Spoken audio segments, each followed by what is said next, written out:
Look around you, wherever you are right now. On the walls, on your jewelry, on your clothes, in architecture, in sacred texts, in dreams, in the quiet language of nature. Symbols are everywhere.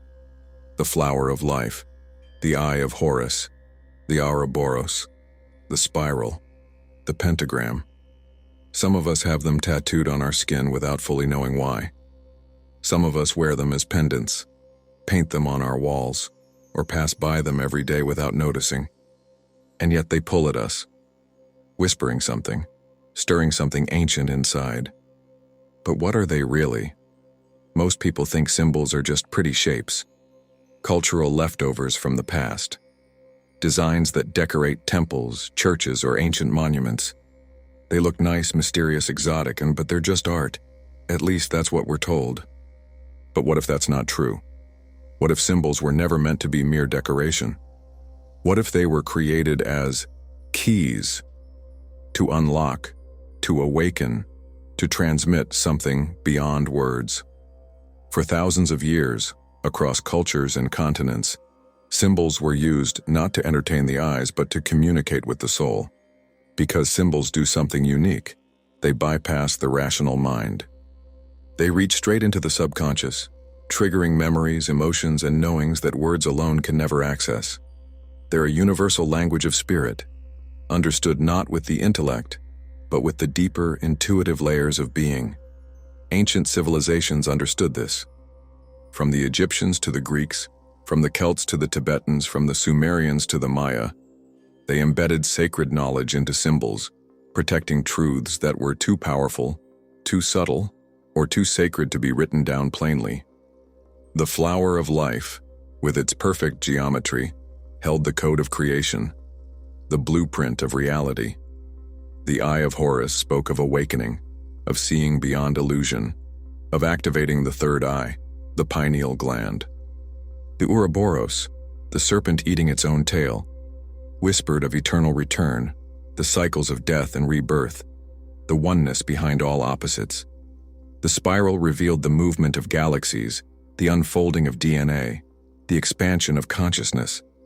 The pentagram encoded the balance of the five elements, the dance between microcosm and macrocosm, the integration of spirit and matter.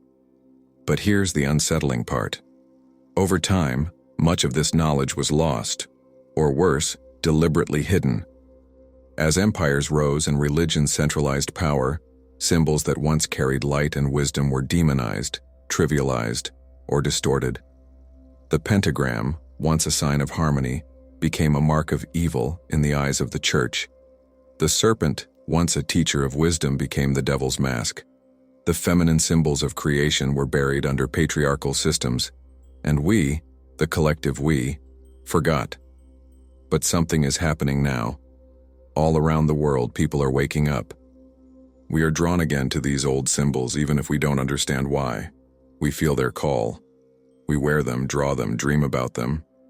We feel the tug of something ancient stirring in our bones. Because at the deepest level, our soul remembers. That's why you're here. That's why you're watching this. You didn't come here just to learn historical trivia.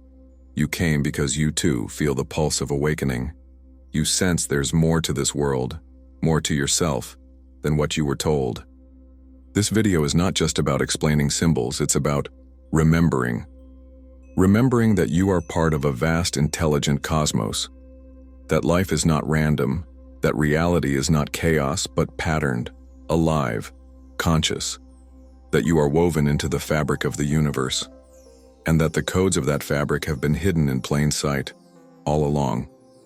So as we begin, I invite you to open not just your mind, but your heart, your body, your energy. Feel what stirs as you listen. Notice what resonates. Some things you hear may be familiar, echoes from dreams, childhood fascinations, déjà vu moments, or sudden flashes of knowing. That's not coincidence. That's the memory of your soul waking up. By the end of this journey, you may never look at a spiral, an eye, a snake, or a simple geometric pattern the same way again. You may begin to see life itself as a symbol, full of hidden messages, invitations, and thresholds. So take a deep breath. Let the noise of the outer world fade for a moment. Let your awareness drop deeper into the space where symbols speak, where the mystery lives. Because once you start seeing the code, you can't unsee it. And once you awaken to the language of the soul, your journey through this world will never be the same. Let's begin.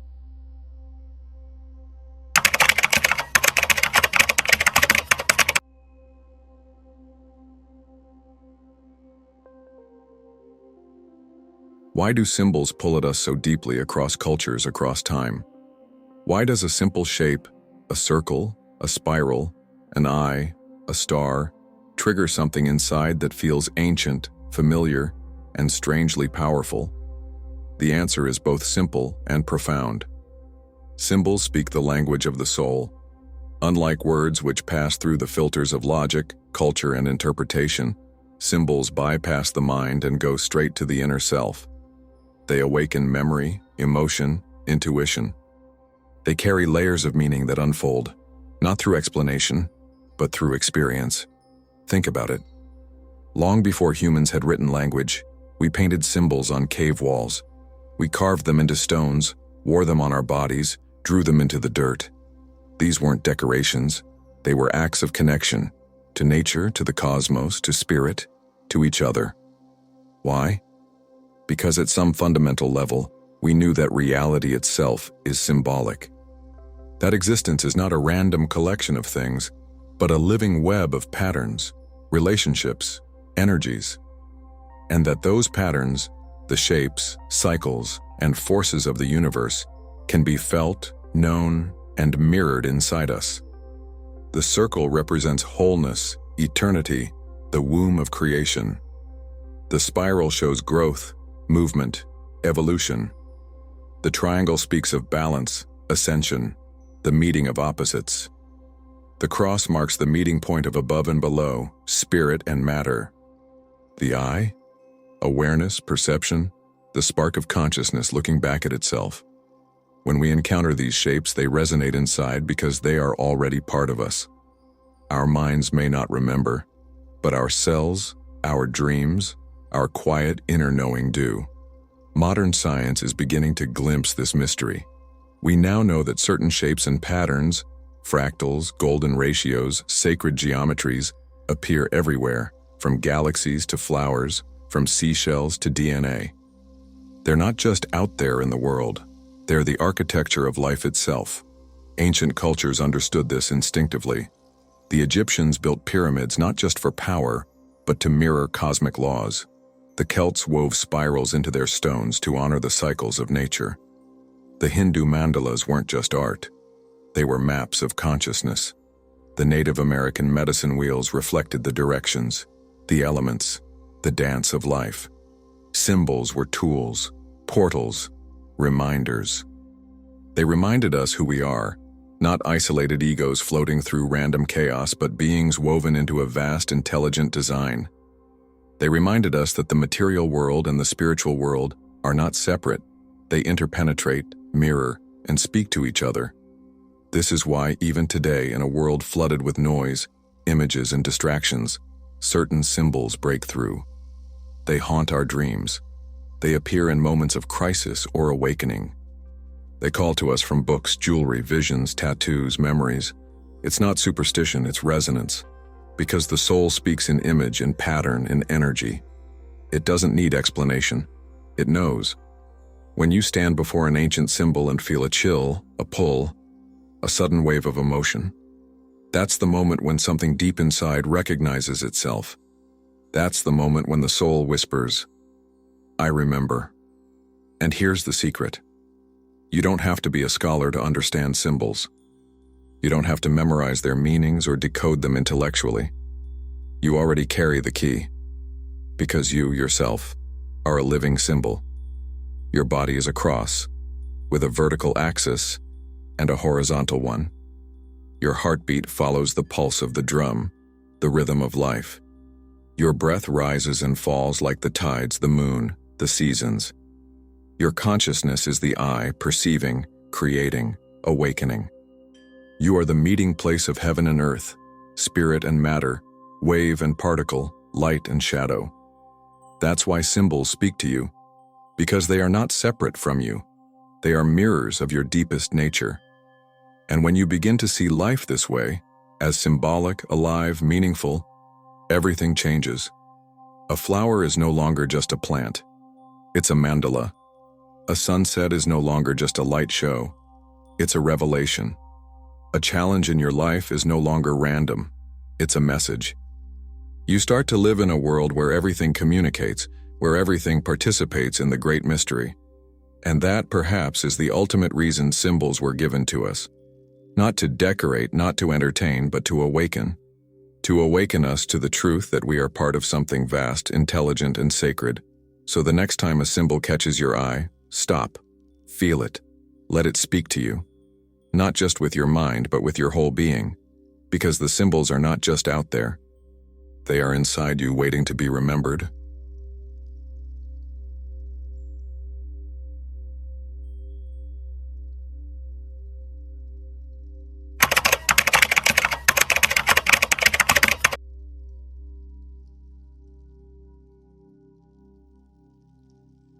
If there is one symbol that seems to hold the entire universe within it, it's the flower of life. A simple pattern of interlocking circles, repeated, mirrored, expanded, and yet within it lies one of the most profound mysteries of existence. You may have seen it carved into the walls of Egyptian temples, drawn in medieval manuscripts, etched into ancient stone across cultures. You may have noticed it in modern jewelry, tattoos, or even corporate logos. It shows up across time, across geography, as if something universal is trying to speak. But what is it saying? At first glance, it looks just like a pretty geometric pattern. But look closer. The flower of life is not just a design, it's a code. A code for how life itself unfolds. Let's break it down. Start with a circle. In sacred traditions, the circle represents unity, wholeness, the one. It is the container of all things, the infinite, the divine. Now add another circle of the same size intersecting the first. You get the Vesica Piscis, the almond-shaped space in the middle. This shape has been revered for centuries as the symbol of creation, birth, the merging of opposites to create something new. Add another and another, each placed precisely, each connecting with the others. Suddenly, a pattern emerges. Six-fold symmetry, like a snowflake, a honeycomb, a rose. Keep going, and you get the flower of life. But here's where it gets interesting. Hidden within this pattern are countless other sacred shapes. The seed of life, the tree of life, the egg of life, the fruit of life, the Metatron's cube, the platonic solids, the fundamental geometric forms that underlie all matter. In other words, the flower of life is not just a symbol. It's a blueprint for how the universe builds itself, from the micro to the macro, from atoms to galaxies. Ancient cultures understood this. They saw in the flower of life the pattern of creation itself, the unfolding of spirit into matter, of idea into form, of energy into shape. They used it as a map, a meditation, a way to align themselves with the intelligence of the cosmos. And here's the mind-blowing part. Modern science is catching up. When physicists study the structures of molecules, when biologists look at the division of cells, when astronomers map the spirals of galaxies, they find these same patterns. The golden ratio, the Fibonacci sequence, fractal geometry. The universe is not random. It's patterned, ordered, alive. And the flower of life encodes this. But why does it matter? Because when you understand that life is patterned, you understand that you are not separate from it. Your body, your mind, your consciousness, they are all part of this living, breathing geometry. You are not a mistake, not an accident. You are part of the unfolding of the cosmos. And when you align yourself with these patterns, through art, meditation, movement, intention, you tune yourself to the flow of life. You become coherent. You come into harmony. This is why so many spiritual traditions worked with sacred geometry. It wasn't about superstition. It was about resonance. about tuning the human being as an instrument so that it could play in harmony with the greater symphony.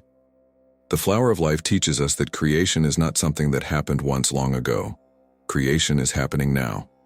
In every moment, the one is becoming the many. The center is radiating outward. The void is giving birth to form. And you are both the pattern and the player. You are the geometry and you are the consciousness weaving it. So the next time you see the Flower of Life, pause. Let it remind you that you are part of something vast and beautiful, that you carry within you the seed of the universe, that every breath, every thought, every action is part of a dance as old as time, and that by remembering this, you begin to live not as a separate self, but as a living expression of the great pattern, the eternal unfolding of life itself.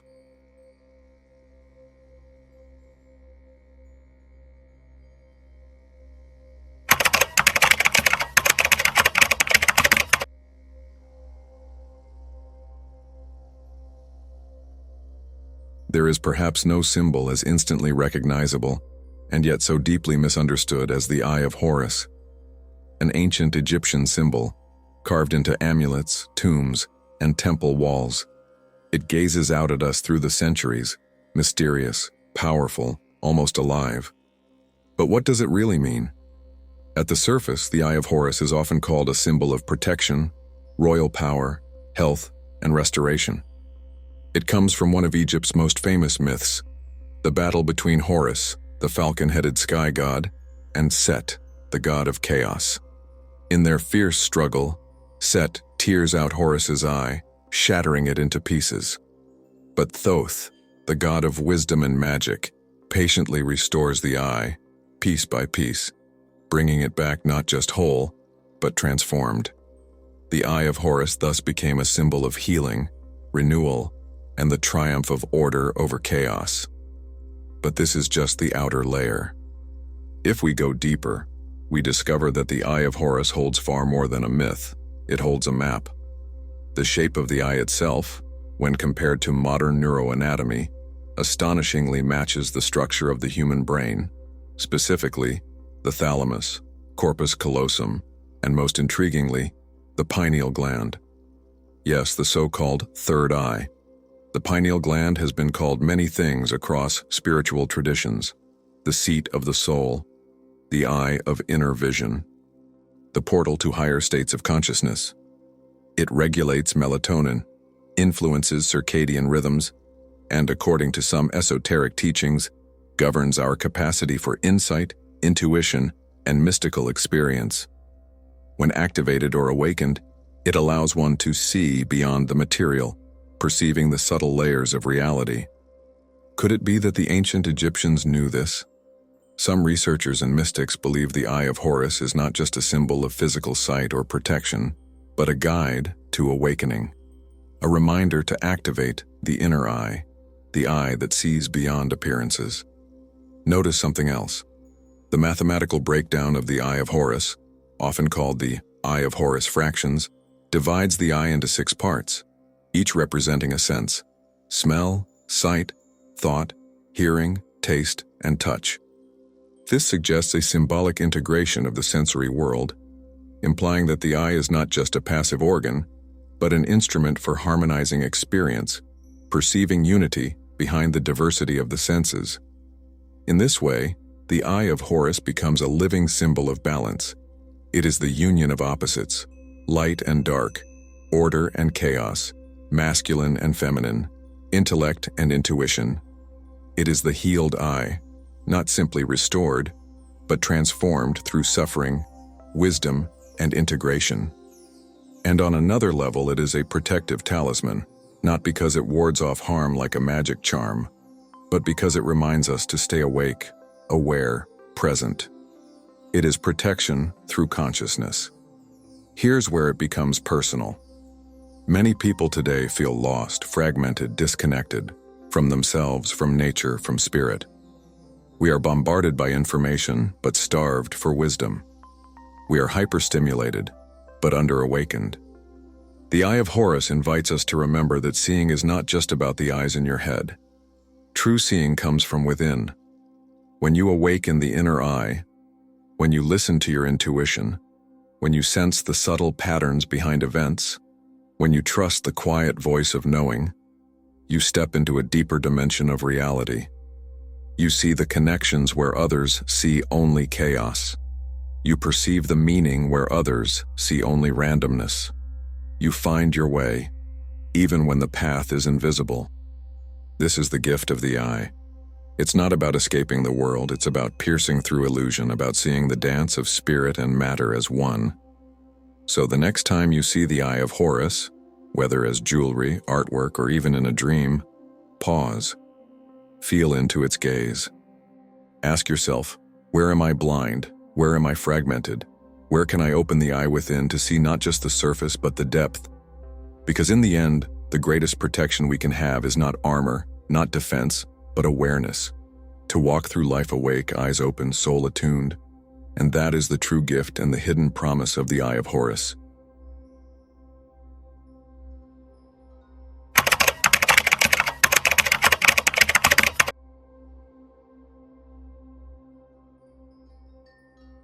A snake swallowing its own tail. A simple, haunting image that has appeared in cultures around the world for thousands of years. The Ouroboros. At first glance, it seems almost childlike. A circle made of a serpent or dragon biting its own tail.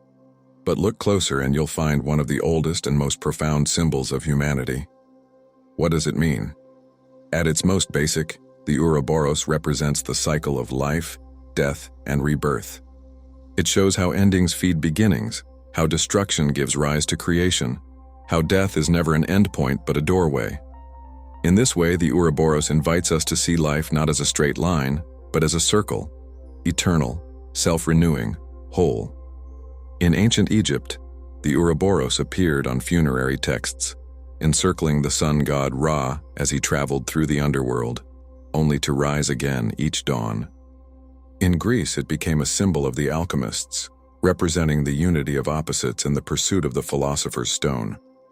In Hinduism and Buddhism, the endless cycle of samsara, birth, death, and rebirth, echoes the same truth. But the Ouroboros is not just about cosmic cycles out there.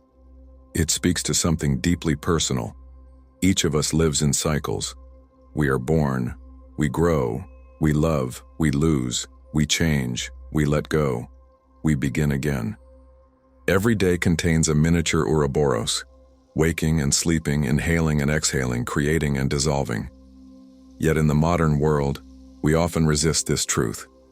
We are taught to fear endings, to cling to permanence, to resist change.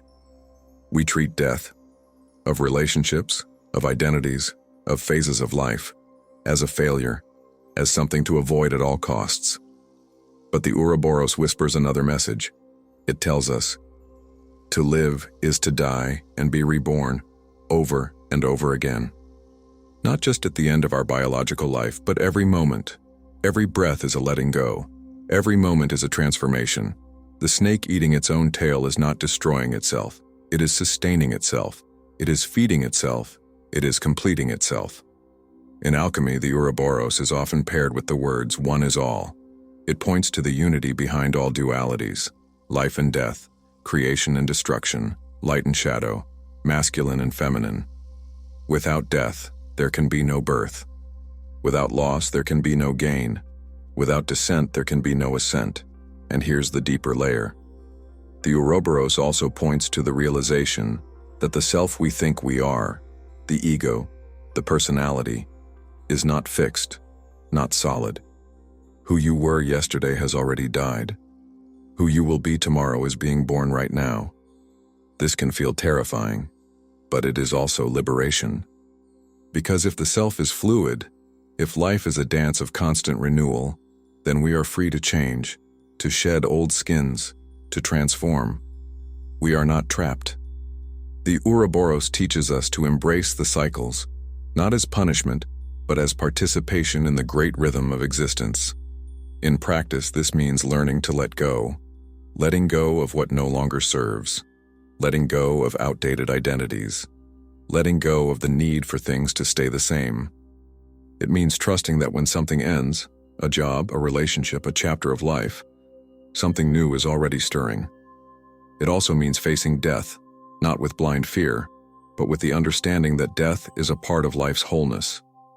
That to live fully is to be willing to die, again and again, to the old, the known, the comfortable. When you meditate on the Ouroboros, when you wear it, draw it, dream it, you are not just playing with an old symbol. You are inviting yourself into a deeper dance. You are saying, I am willing to be part of the great cycle. I am willing to meet life as it is, wild, fluid, impermanent, whole. You are saying, I remember that endings are beginnings. So the next time you see the snake swallowing its tail, pause. Ask yourself, what in me is dying? What in me is being reborn? Where am I clinging? Where am I ready to surrender? Because when you stop fighting the cycle, you don't just survive, you awaken. You become like the Ouroboros itself, a living embodiment of the eternal dance, always dying, always becoming, always whole.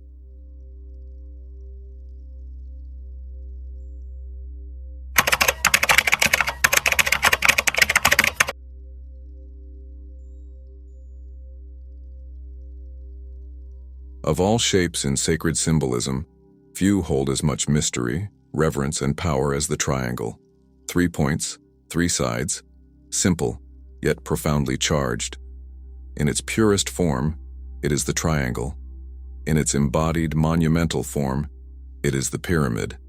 Across cultures and epochs, the triangle and pyramid appear as symbols of balance, ascension, and the union of opposites. But why? Let's begin with the triangle itself. At first glance, it is just a shape, one of the most basic in geometry. But hidden within its simplicity is a key, the mystery of the 3. Throughout the world's mythologies and spiritual systems, the number 3 holds a unique place. It is the number of wholeness in motion. We see it in the Christian Trinity, Father, Son, Holy Spirit. In Hinduism, Brahma the creator, Vishnu the preserver, Shiva the destroyer. In the Celtic tradition, land, sea, sky. In alchemy, sulfur, mercury, salt. Why 3? Because 2 creates polarity, light and dark, male and female, heaven and earth. But 3 introduces the bridge, the reconciler, the dynamic movement between opposites. It is not static balance but living synthesis. The upward-pointing triangle has long been seen as a symbol of the masculine, fire, aspiration, spirit rising toward the divine. The downward-pointing triangle symbolizes the feminine, water, earth, the descent of spirit into matter, the womb of creation. When the 2 interlock, as in the Star of David, they form a 6-pointed star, the union of heaven and earth, above and below, spirit and matter. The triangle thus becomes a symbol not just of stability, but of transformation. And when that triangle becomes 3-dimensional, it becomes the pyramid, perhaps the most iconic and enduring symbol of ascension. Across ancient Egypt, the pyramid was not just an architectural marvel, it was a spiritual technology. The shape was believed to anchor divine energy, focusing it upward and downward, connecting the mortal and the immortal. Consider this. The Great Pyramid at Giza is aligned with astonishing precision to the cardinal points. Its dimensions encode mathematical constants like pi and the golden ratio. Its chambers are positioned to reflect not just earthly alignment, but celestial significance. This was no mere tomb. It was a cosmic engine, a portal of initiation. Some esoteric traditions suggest that the pyramid was a place where the initiate, through ritual and trial, would symbolically die to the old self and ascend to the higher. The body remained below. The spirit climbed upward. And this idea isn't limited to Egypt. In Mesoamerica, the stepped pyramids were not burial sites but sacred mountains, places of ceremony and connection with the gods. In Asia, the pagoda, itself a pyramidal form, mirrors the ascent of the soul, each level representing a refinement of being. Even in the body, we carry the pyramid. The spinal column is a living axis, rising upward. The chakras ascend from root to crown. The triangle of the pelvis supports, the triangle of the shoulders lifts, the triangle of the face focuses, Our very structure echoes the movement of ascension. But here's the deeper secret. The pyramid is not just about going up. It's about anchoring both directions. The apex points to the sky. The base is rooted in the earth. The initiate is not escaping matter, but transforming it. Not denying the world, but sanctifying it. This is the essence of the Trinity mystery. Creation is not spirit versus matter, light versus dark, self versus other. It is the dance between them. The meeting point, the third thing. When you work with the triangle and pyramid as symbols, you are reminded of this dynamic balance. You are asked, where am I only looking up, forgetting my roots? Where am I only sinking down, forgetting my light? Where am I caught in duality, forgetting the third path, the synthesis, the alchemy? In personal practice, this might look like learning to bring your visions into action, or grounding your dreams in the body, or rising beyond limiting patterns without rejecting the lessons they hold. It is an invitation to live as a pyramid, rooted and reaching, humble and exalted, mortal and divine.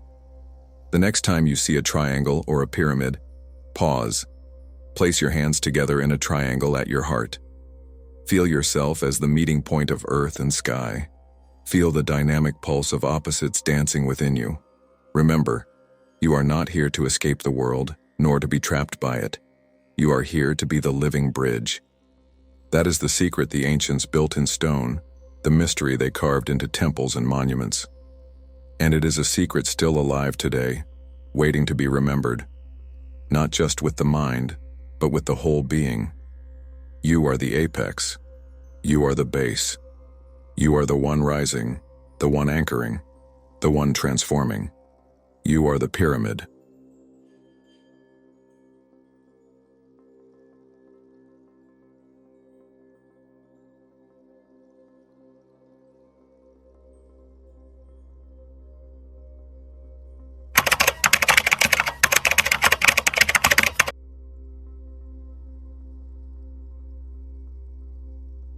The spiral is everywhere, in the galaxies swirling in the night sky, in the pattern of hurricanes on Earth, in the unfurling of a fern, the arrangement of sunflower seeds, the shape of a seashell, in the DNA coiled within your very cells. It is one of the most ancient universal symbols, found in cave art, megalithic monuments, pottery, tattoos, dance, and ritual across cultures and continents. But why does this shape appear over and over again, not only in nature but in human consciousness? What is it about the spiral that calls to us so deeply? At its core, the spiral represents movement. But not just any movement. It is movement with direction, with growth, with evolution. Unlike a circle which loops back on itself endlessly, the spiral expands outward or inward with each turn. It carries the sense of unprogression, the idea that even as we repeat patterns, we are not staying in place. We are moving, deepening, widening, ascending. This is why the spiral has been seen in countless traditions as a symbol of the soul's journey. In Celtic art, the triple spiral, or triskele, represented the flow of life, death, and rebirth. In Hinduism and Buddhism, the spiral form appears in mandalas, guiding the practitioner toward the center, the still point of enlightenment. Among indigenous cultures, spiral petroglyphs mark places of power, of passage, of initiation. But the spiral is not only symbolic, it is fundamental to the architecture of reality. Mathematically, spirals emerge from the Fibonacci sequence and the golden ratio, the same principles that govern how branches split on trees, how galaxies twist, how hurricanes form. In biology, the double helix of DNA, the molecule of life, is itself a spiral. To live in this universe is to live in a spiral dance. But what does this mean for us as individuals? First, it reminds us that growth is not linear. We are often taught to see life as a straight line: birth, youth, adulthood, old age, death. We measure progress in terms of clear forward movement, one success after another, one milestone after another. But the spiral shows us another way. It tells us that growth often feels like coming back to the same place, The same challenge, the same wound, the same question, but from a slightly different angle. We loop through experiences, but each time we come around, we are a little higher, a little deeper, a little more aware. Think of the patterns in your life. How many times have you faced a familiar struggle, only to realize later that you were actually learning something new from it? How often have you revisited old pain, but with greater wisdom, compassion, or perspective? That's the spiral in motion. It's the soul circling its own becoming, shedding layers, integrating lessons, spiraling toward wholeness. The spiral also teaches us about the balance between center and edge. At the center is stillness, presence, being. At the edge is expansion, movement, becoming. A healthy life holds both. Too much expansion, and we spin out, scattered, lost. Too much inward pull, and we collapse into stagnation, contraction. The spiral invites us to dance between these poles, to expand and return, to reach outward and root inward, to evolve and remember. There's another layer too. In mystical traditions, the spiral is often linked to Kundalini energy, the coiled serpent at the base of the spine, which, when awakened, spirals upward through the chakras, opening the human being to higher consciousness. It is also linked to the spiral journey of the shaman, the pilgrim, the seeker, the one who travels through the worlds, not in a straight line, but in loops, turns, and passages, gathering insight from each layer. In modern psychology, we might say the spiral reflects the process of individuation, the continuous unfolding of the self, through shadow and light, through descent and ascent, through crisis and renewal. In simple terms, you are not the same person you were a year ago, a month ago, even yesterday. Even when you feel stuck, you are moving. Even when you can't see it, the spiral is turning. So how can we work with the spiral, not just as a concept, but as a living practice? We can start by embracing our cycles, honoring the rhythms of our bodies, emotions, relationships, creativity. We can pay attention to the moments when we loop back to old themes and ask, what am I seeing now that I couldn't see before? We can meditate on the spiral itself, drawing it, walking it, visualizing it, feeling its movement in our breath, in our spine, in our life. We can remember that healing, awakening, and growth are not about perfection or arrival, but about the dance, about circling closer and closer to the truth of who we are. The next time you see a spiral, in nature, in art, in your own life, pause. Feel into its wisdom. Remember that you are part of the cosmic dance, always unfolding, always returning, always expanding. You are not behind. You are not lost. You are spiraling home.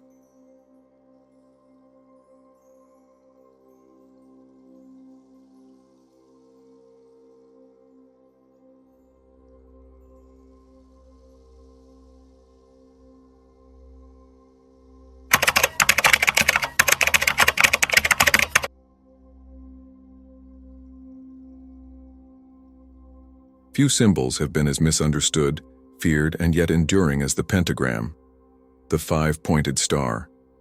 It is perhaps the most paradoxical of ancient symbols, revered in some traditions as a sign of divine harmony, demonized in others as a mark of evil. But beneath the layers of superstition, distortion, and cultural misunderstanding, the pentagram holds a profound and timeless truth.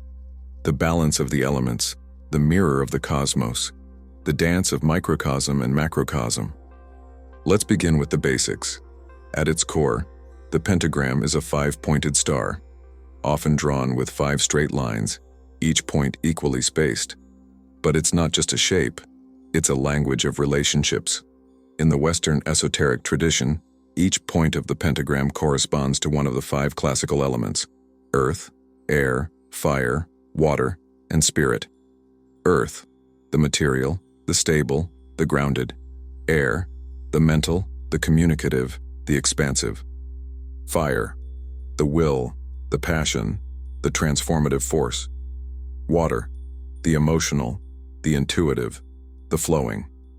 Spirit, the unifying force, the subtle essence that integrates and transcends the others.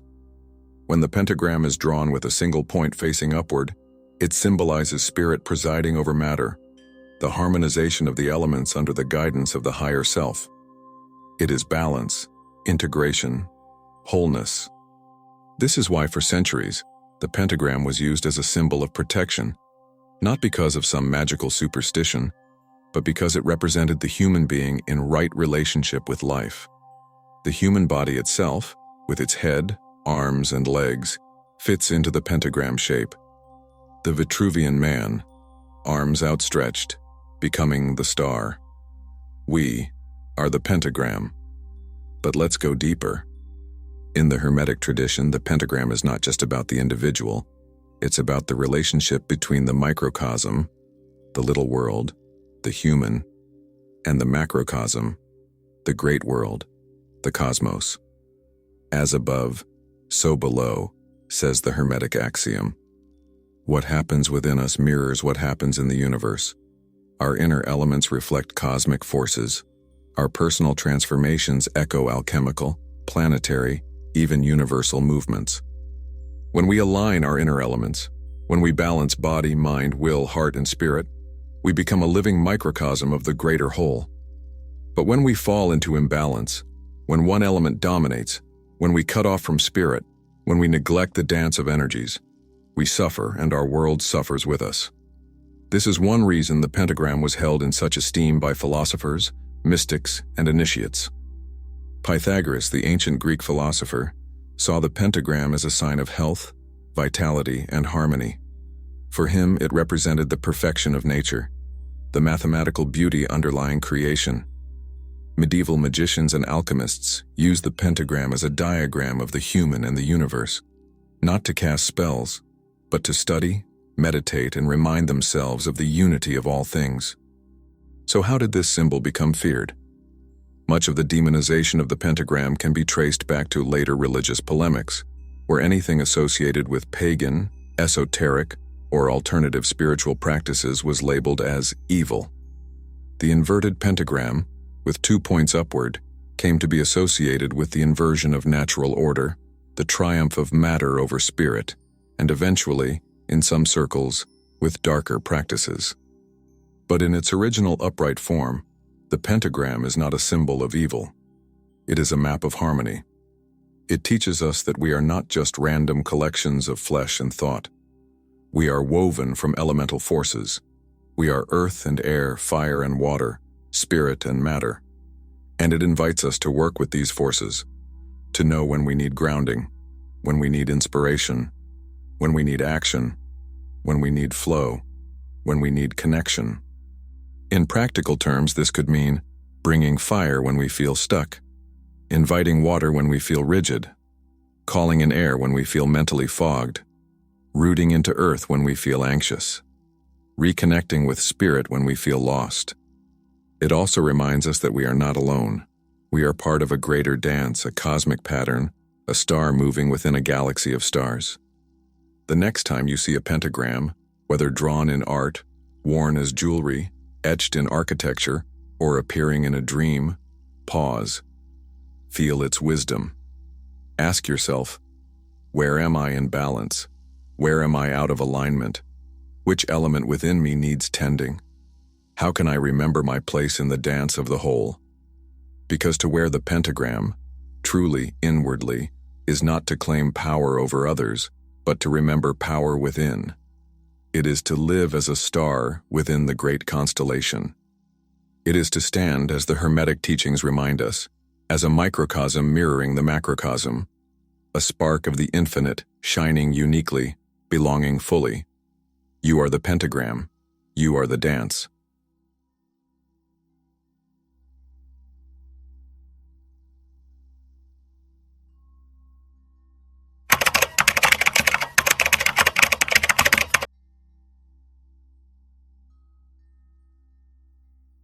If the symbols we've explored, the flower of life, the Eye of Horus, the Ouroboros, the triangle, the spiral, the pentagram, carry such profound truths about existence, why are they so misunderstood today? Why have their meanings been reduced to decoration, dismissed as superstition, or even feared as dangerous? To answer this, we have to look not just at the symbols themselves, but at the history of power. In ancient times, symbols were not owned by any one group. They were part of the living fabric of culture, embedded in temples, woven into stories carried in daily life. They belonged to the people, guiding them, connecting them to the cosmos, to nature, to each other. But as human societies grew, something shifted. Empires rose, religions centralized. Kings, priests, and rulers sought ways to unify and control the masses. And here's the hard truth. Knowledge is power. When you understand the patterns of life, when you know how to work with the rhythms of nature, when you grasp the inner mechanics of the psyche, you hold a kind of sovereignty. You are less easily manipulated. You are less dependent on external authority. The spiritual traditions that honored symbols as gateways to awakening, as reminders of inner power, became threatening to those who wanted obedience. And so, over time, a campaign of forgetting began. Sacred symbols were rebranded. The serpent, once a symbol of wisdom, regeneration, and healing, became the devil's mask. The pentagram, once a sign of harmony, became a mark of evil. The goddess, once revered as the womb of creation, became a figure of sin, temptation, or irrelevance. The spiral became just a pattern. The flower of life was buried in old temples, its meaning hidden behind stone. Religions that once honored mystery became systems of dogma. States that once aligned with the cosmos became machines of control. And the people, us, our ancestors, slowly lost the keys. But it's not just about external suppression. It's also about internal forgetting. As we moved into the modern age, with its emphasis on reason, materialism, and technology, we began to devalue the symbolic altogether. We told ourselves that only what can be measured, counted, and proven matters. We dismissed myths, archetypes, dreams, and symbols as primitive. We cut ourselves off from the very language that speaks to the soul. And here we are, in a world flooded with images but starved for meaning. In a world where ancient symbols are mass-printed on t-shirts and Instagram posts, but few remember how to listen to what they're saying. But here's the beautiful twist. Despite centuries of suppression, distortion, and forgetting, the symbols have never truly disappeared. They are resilient. They are encoded in architecture, in art, in ritual. They show up in our dreams, our intuitions, our spontaneous drawings and fascinations. Why? Because they are not just external artifacts. They live within us. We carry the memory. We carry the knowing. Even when the outer world has tried to erase it, the soul remembers. This is why today we are seeing a resurgence of interest in ancient symbols, sacred geometry, esoteric teachings, and spiritual traditions once pushed to the margins. People are hungry.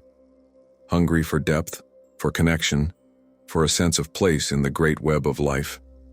Hungry to remember. And when we begin to reclaim these symbols, not just as aesthetic objects, but as living teachers, we do something quietly revolutionary. We take back power. Not the power to dominate, but the power to awaken. The power to know ourselves as part of something vast and sacred. The power to walk through life with eyes open, heart attuned, spirit engaged. But with this comes responsibility. We must approach these symbols not as consumers, not as tourists of the mystical, but as humble seekers. We must ask, am I willing to listen? Am I willing to be changed?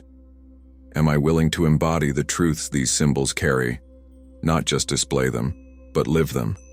Because ultimately the greatest danger is not that these symbols are hidden, it's that they are emptied of meaning. When the pentagram becomes just fashion, when the mandala becomes just wall art, when the Eye of Horus becomes just an edgy tattoo, we risk forgetting again. But it doesn't have to be this way. You, right now, are part of the remembering. Every time you pause to reflect, to meditate, to wonder, you participate in the reawakening of the symbolic. Every time you engage with these symbols, not just intellectually but soulfully, You restore the bridge between the seen and the unseen.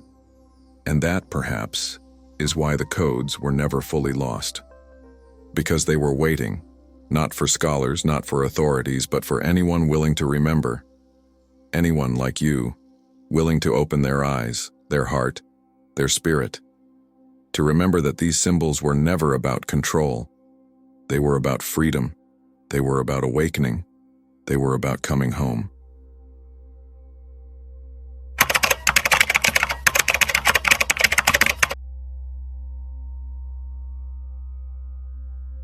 In a world flooded with information, it's easy to believe that wisdom is just a matter of knowing more facts, reading more books, collecting more data. But symbols remind us that true knowing is not just intellectual. It's experiential, intuitive, embodied.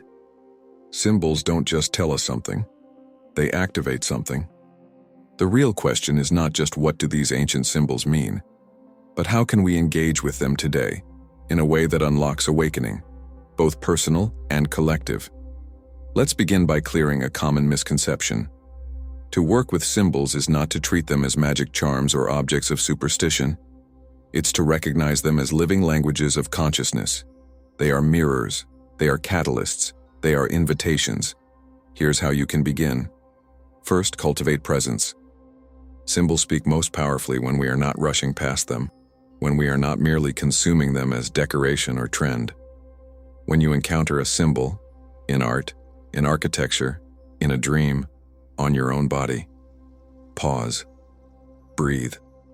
Notice what stirs in you, what emotions arise, what memories surface, what intuitive impressions come through. This is the symbol speaking, not to your intellect, but to your soul. Second, listen for personal resonance. While symbols carry collective meanings, the circle as wholeness, the spiral as evolution, the serpent as transformation, they also carry personal meanings, shaped by your own history, your own journey. For someone, the spiral may evoke expansion and freedom. For another, it may evoke dizziness, chaos, the loss of ground. There is no right or wrong. What matters is entering into a relationship with the symbol, letting it reflect something back to you, letting it become a dialogue. Ask yourself, why am I drawn to this? Why does this symbol keep appearing in my life? What might it be asking me to see, to feel, to remember? Third, work with symbols intentionally. You can draw them, meditate on them, wear them, walk them, like a labyrinth, or place them on your altar or in your space. Not as mere objects, but as companions on your path. For example, meditating on the flower of life can attune you to the underlying harmony of the universe. Visualizing the Eye of Horus can help awaken your intuition, your inner sight. Reflecting on the Ouroboros can support you through times of transition, helping you embrace endings and beginnings. Contemplating the pentagram can guide you in balancing the elements within, grounding when scattered, igniting fire when stuck, softening into water when rigid. The key is participation. Symbols come alive when we engage with them, not as spectators, but as co-creators. Fourth, connect symbols to collective awakening. We live in a time of great upheaval, ecological crisis, social fragmentation, spiritual disconnection. And yet simultaneously, we live in a time of unprecedented awakening, where old paradigms are cracking open and new possibilities are emerging. Symbols are not just personal tools. They are collective medicine. When we remember that life is patterned, that we are part of a living web, we begin to act differently. We become more humble, more compassionate, more aligned. We stop seeing ourselves as isolated individuals and begin to recognize ourselves as nodes in a vast, intelligent cosmos. This shift matters because the crises we face are not just political or economic or environmental. They are symbolic. They reflect a loss of connection to meaning, to purpose, to the sacred. By reclaiming the symbolic, we help heal this rupture. We remember that nature is not a resource. It is a living intelligence. Other people are not competitors. They are mirrors, companions, fellow travelers. Challenges are not punishments, they are initiations. Life is not random, it is meaningful, patterned, alive. Finally, embody the symbols. The ultimate purpose of working with symbols is not to master them intellectually, but to live them. To become the flower of life, a presence of harmony and creativity. To become the Eye of Horus, a being of awakened perception. To become the Ouroboros, someone who moves gracefully through cycles of change. To become the pyramid, rooted and rising, human and divine. To become the pentagram, balanced, integrated, aligned. When you live as a symbol, you radiate. You become a ripple of awakening, touching those around you, inviting them, not through preaching but through presence, to remember too. The invitation is simple but profound. Don't just study the symbols. Don't just admire them. Become them. Let them shape how you walk, how you see, how you love, how you create. Because in the end, symbols are not just signs pointing somewhere else. They are doorways, here and now, into the mystery you are. You are not just the reader. You are the living text. You are the awakening. You are the code.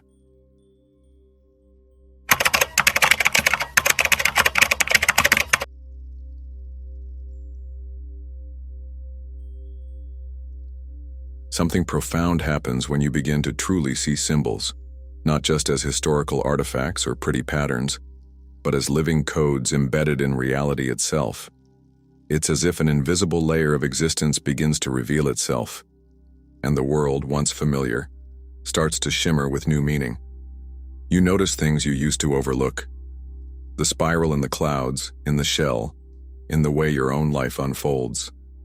The triangle hidden in the architecture of buildings and bodies, in the relationships between forces. The Ouroboros pattern in your own cycles of beginning and ending, of loss and renewal.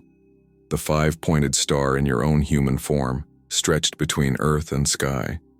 You realize that life is speaking, all the time in all things, through a language you were once too distracted to notice.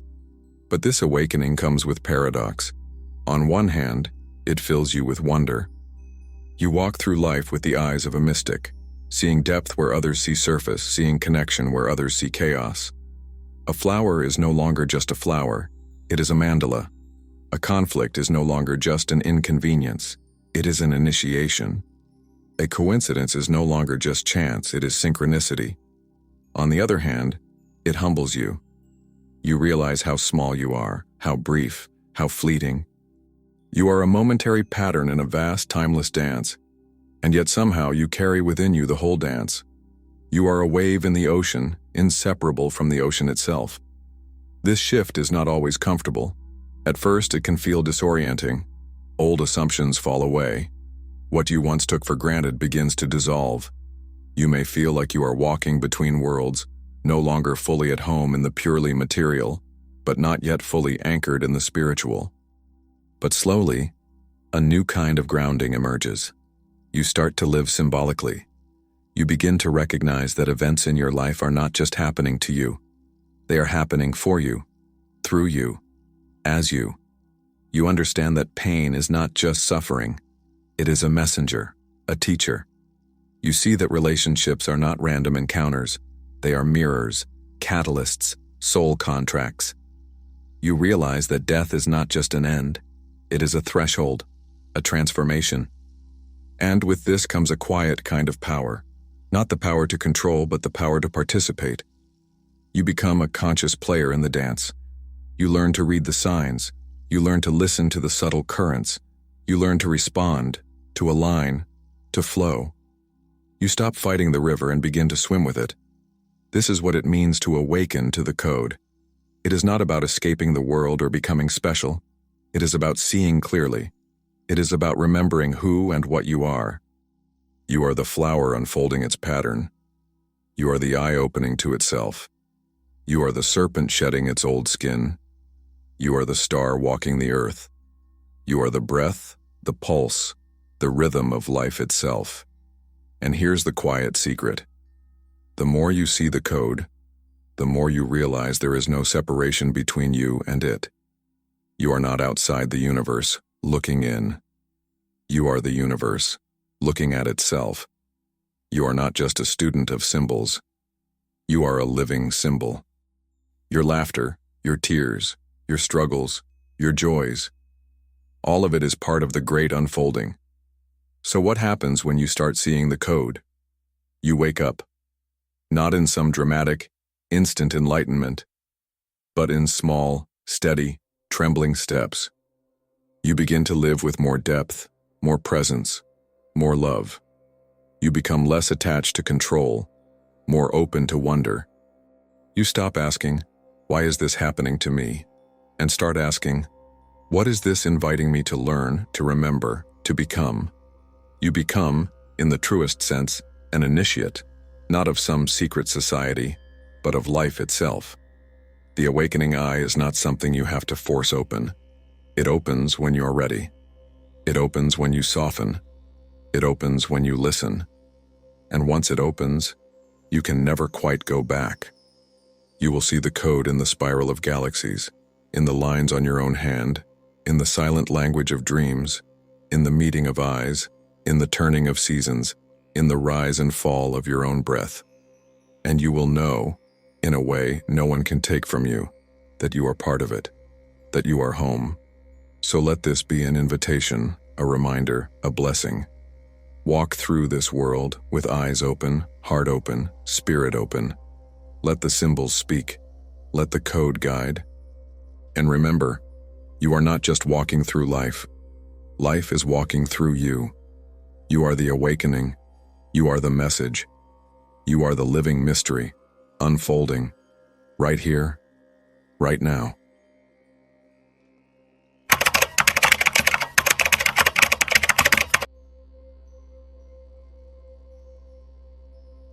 As we reach the end of this journey, I invite you to pause, not just to think about what you've heard, but to feel it, to let it settle, like a seed falling into the soil of your being. We have traveled together through the hidden codes of ancient symbols, the flower of life, the Eye of Horus, the Ouroboros, the triangle, the spiral, the pentagram. We have touched the mystery of why these symbols exist, why they were hidden, and how they still live within and around us. But this is not the end. In truth, it is only the beginning, because what matters is not that you remember every fact or detail from this video. What matters is that you begin to look at the world with new eyes. When you step outside and see the spiral in the clouds, let it remind you of your own unfolding. When you encounter the shape of a triangle or pyramid, let it remind you to root and rise, to balance earth and sky. When you sense the cycle of endings and beginnings in your own life, let it remind you of the Ouroboros, the eternal dance of death and rebirth. You do not need to become an expert in ancient cultures to awaken to this wisdom. You only need to become a student of life. Every moment is offering you a symbol. Every moment is whispering to you in the language of the soul. The challenge, the invitation, the gift, is to listen. And as you listen, something remarkable happens. You begin to live differently. You become more present, more attuned, more awake. You become less driven by fear and more guided by wonder. You begin to feel the subtle threads that connect you to others, to nature, to the cosmos. And you begin to remember. Remember that you are not separate. Remember that you are not lost.